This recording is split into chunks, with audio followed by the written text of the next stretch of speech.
first of all, thank you for the invitation. I told you already, and thank you for the introduction, because this gives me some time to be more short in my presentation. When I was starting to work in the University of Eichstätt, I went into a program which was about inclusion with different chairs and everything. They were researching about schools and inclusion. And we had a special part because we had the connection between religion, spirituality, and inclusion. And I'm doing my PhD work in this special area. And I want to present you what we think about these questions and how we go on in this research and how far I am at the moment and the problems I face because of Corona, for example. That's what which has a bad impact on my research work. First, I thank Mr. Shaughnessy for your speech, because you mentioned a lot of things which we work very similar, like peer-to-peer teaching and also peer-to-peer feedback, which we use in a bigger audience of students, for example. Good. The introduction was quite well, because everything what I did is mentioned. So by all the professional issues in practice, teaching, and research. We have one special program which maybe can be interesting for also for the UK, Mrs. Ramadan, because we had a big research about the integration of survivors of human trafficking, and we had the first handbook of working with them in social work. But this is very special because we find these victims all over Europe, and this is very special. I was in the Middle East, especially in Jordan, when I worked for peace work, and now I work with refugees. I worked with refugees in Germany for more than 6 years. Actually, I quit this job and I'm only at the university. Okay, so. In private, I'm a father of 2 small children. It can happen that one of the kids will come in to say good night or to see what I'm doing. So don't feel interrupted. Okay. In my speech, I want to tell you the problem situation. It's out of the view of Germany, actually. So please, if you have similarities or differences in the school systems, in the systems of inclusion and whatever, this will be found by everybody from you because you're from different countries. What I show you now is out of the view and the situation more or less in Germany and maybe on a point of view of Europe. Okay, this is the content and I will start.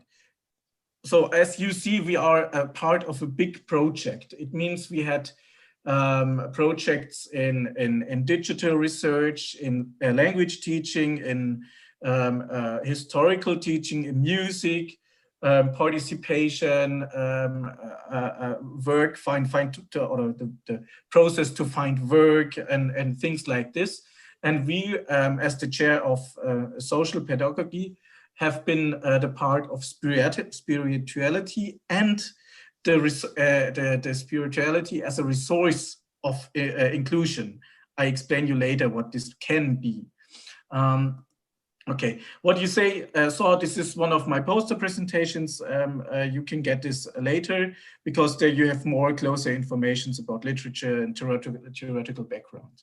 Okay, so what we are facing, especially in Germany, that we have a duty to proceed in successful inclusion.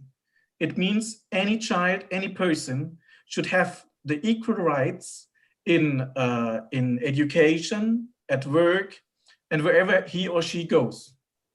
And this affects everybody, but especially we know women, people of color, people with migrant backgrounds, and in Germany, people with other religions, because we have a lot of problems in the system, which makes it more harder, for example, to find jobs as a Muslim person or something. So this affects many people in Germany. And in Germany, we started to have a closer look only on people with disabilities, but we are going on to widen this view into persons which are disabled by the system. It means because of systematic problems, they cannot reach their goals and they have no equal rights. We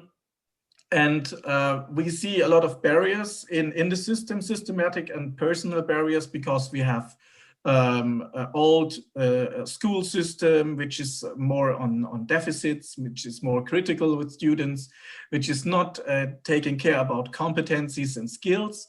And we have a typical, we can say, German view on otherness. It means everybody who is a bit different is not so good as the typical German, or what they think about it. So as a migrant, for example, you have a lot of problems to solve if you come to Germany. And especially if you're a refugee, then you have a lot of problems more. And this resistance is a big challenge, and is the research and everything which, or the most things which you find in research at universities is about to have inclusive school system, to have enough money to see what teachers can do, to see what parents can do, and how you have the solutions on the system. We have a big research gap when we face children and youngsters, because the question what their needs or their skills should be or could be to have more succeed in inclusive processes, we have nearly no research, especially in Germany. We have research about social skills, emotional skills, integration, but not on the skills of youngsters and children when they face their own possibilities to make inclusion successful.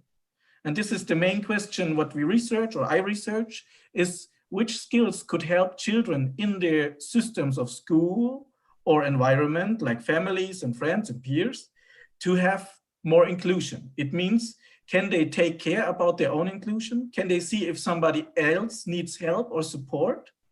And how they can do it?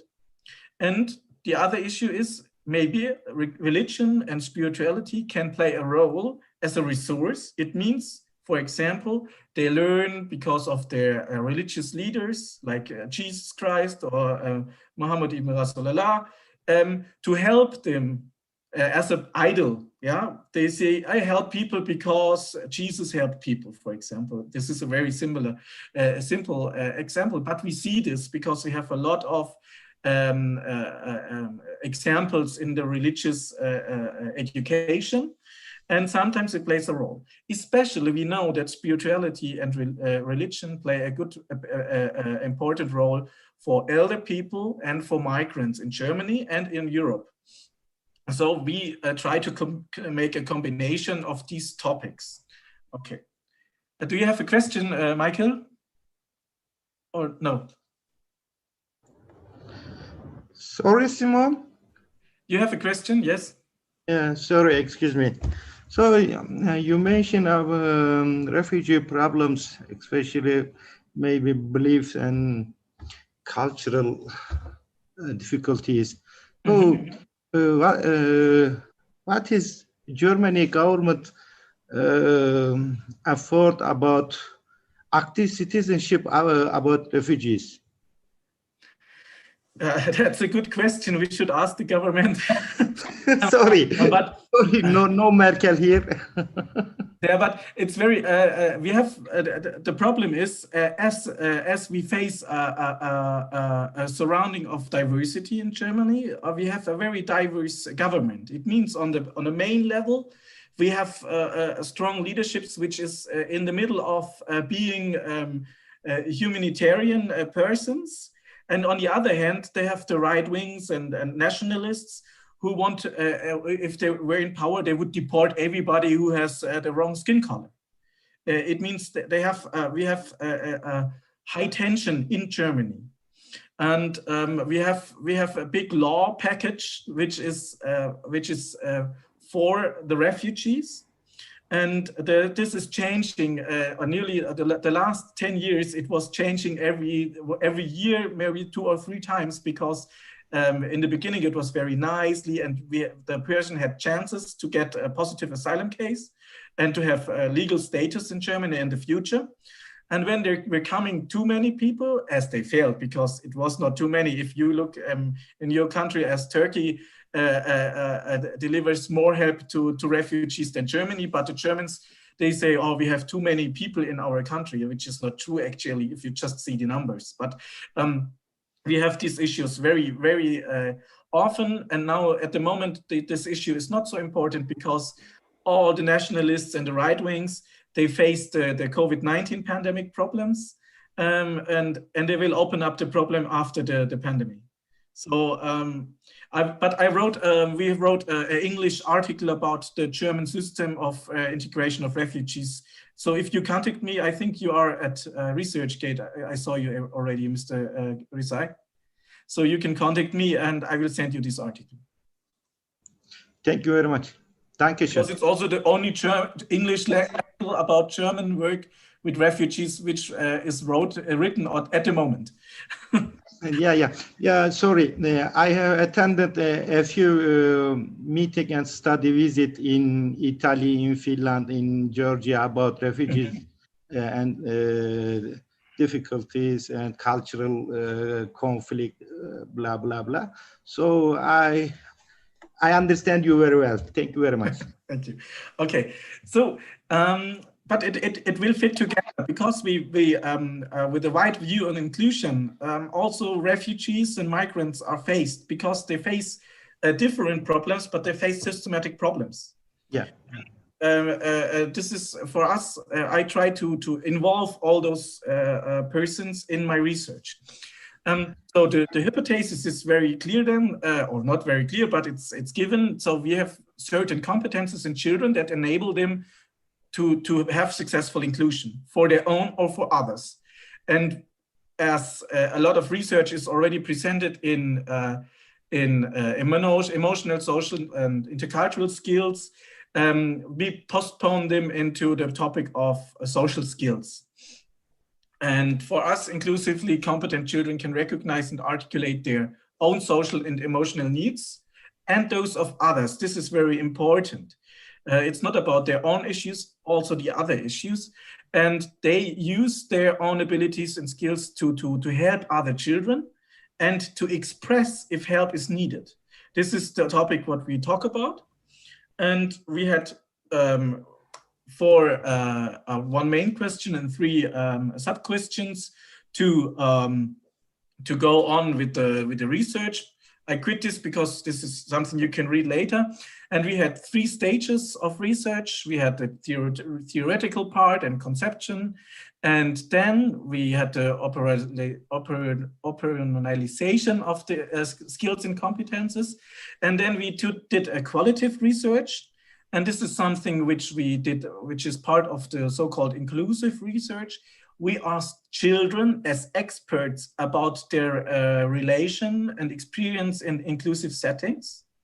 And we did not make any difference between children with special education needs, with migration backgrounds or something. So we had a lot of, I talked with about 30 children and some parents, also as experts of their children. And then we were doing focus groups with experts in schools and in special education schools and in children and orphan homes and in youth work to complete the concept of inclusive skills. And what we did afterwards was to produce a questionnaire out of theoretical inputs of social competence, emotional competences, intercultural competences, and spirituality as a human resource. And then we had a model to check it out later, to do some descriptional solutions and to research with the questionnaire.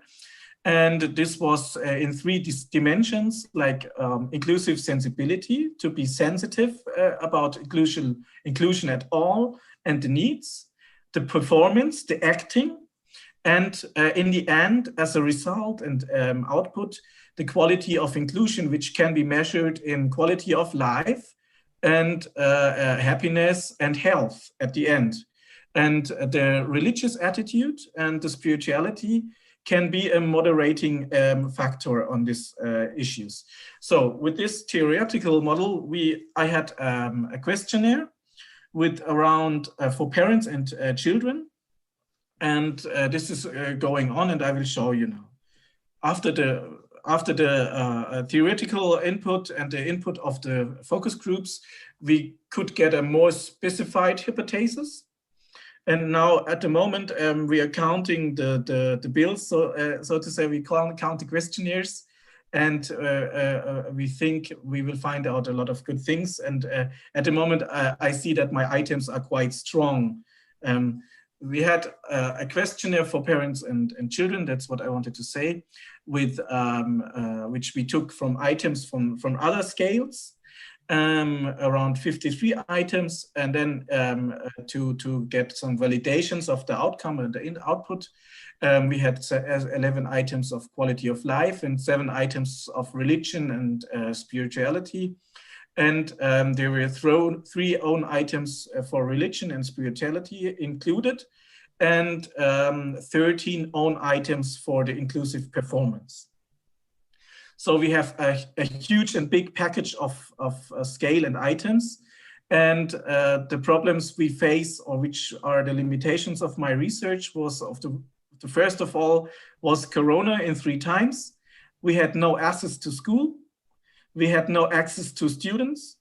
And we had no access to governmental support, which should be given in these times. But when they went the first lockdown in Germany in March, they quit also research and studies. So we wanted to visit the schools in person, which was denied after our questions. And so I have at the moment, we switched over then in an online questionnaire. And I have around 300 students which answered the whole questionnaire, but it was assisted, so the parents or teachers could help them, because it was too big, and we have too much items at the moment. And what we do now is to try to find out if we can get an external validation of my scale, because at the moment we are counting it, and I hope I get the results in January or in late January or February. And then we want to consolidate the scale into a smaller scale, just to use the items which are very good. And then maybe later we want to have international validation when we use the items in English, because at the moment it's in German. Okay, so if I see the watch, I have my 20 minutes done. I thank you very much.